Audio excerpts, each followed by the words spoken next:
While they have no chance of winning, we nonetheless condemn these candidates and their hateful, racist views in the strongest possible terms, an RNC official said in a statement to NewsPulse News Wednesday.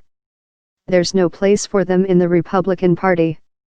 The statement followed reports that in one local poll the leading contender to challenge California Senator Dianne Feinstein this November, polling at 18% in a 32-person race, is an obscure newcomer named Patrick Little, running on a platform of making America free of Jews.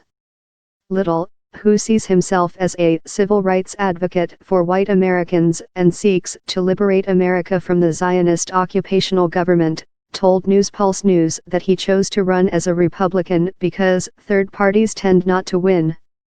He said, however, he gave up on trying to work with local Republican executive committees a month or two ago when none of them returned my calls. In a primary that has attracted relatively little attention, Feinstein is heavily favored to win re-election. It's not clear how many poll respondents knew who Little is or what he stands for. In a statement issued to members of the press, Matt Fleming, communications director for the California Republican Party, said, "Mr. Little has never been an active member of our party.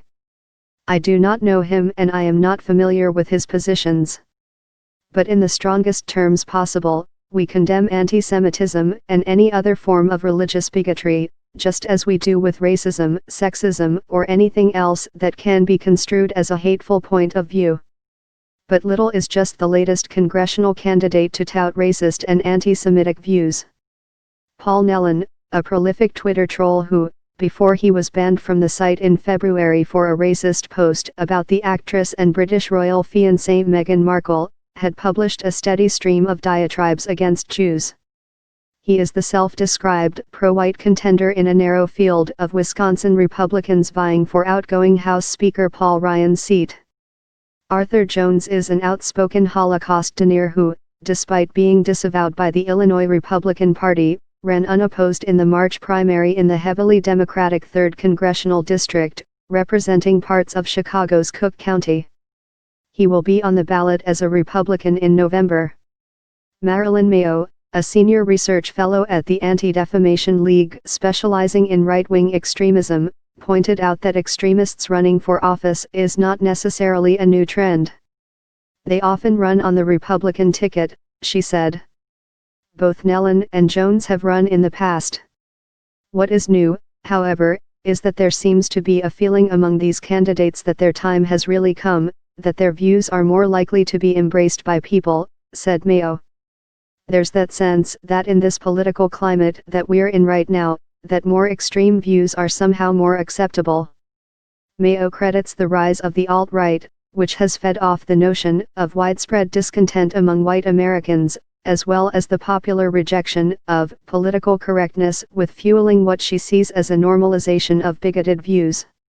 "I think this is something that has empowered and emboldened white supremacists to just be blatant, not even to hide their views at all," she said, noting that former Ku Klux Klan leader David Duke began wearing a suit and moderating his rhetoric when he ran for president and various congressional seats in the 1980s and 90s.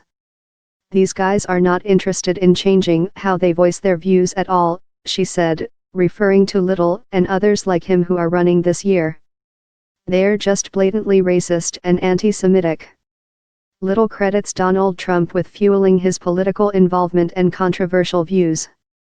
"Donald Trump, during his run, engaged me in a way that I hadn't been engaged since the Tea Party," Little told NewsPulse News, describing Trump as the Great White Hope, and crediting him with restoring white people's faith in the electoral system for the first time since, I don't know, George Wallace.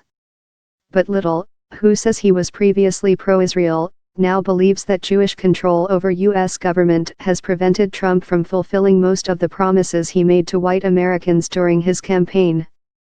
Donald Trump was dog-whistling about Jewish supremacism during his campaign, Little said, referring to the then presidential candidate's comments about globalists, a term with anti-Semitic connotations.